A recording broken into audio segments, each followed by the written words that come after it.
Welcome back to another technical deep dive here in the Debug Zone.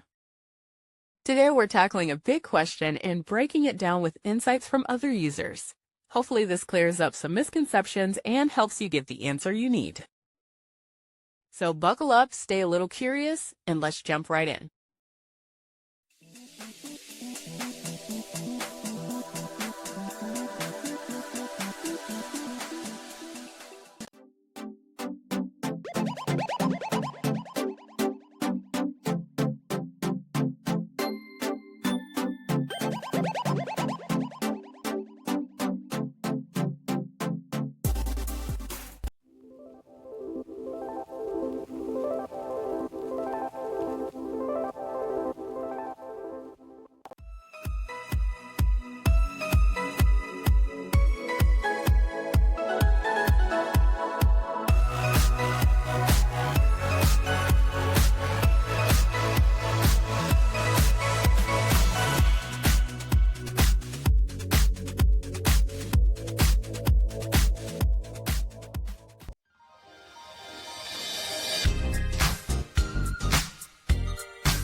And that's a wrap.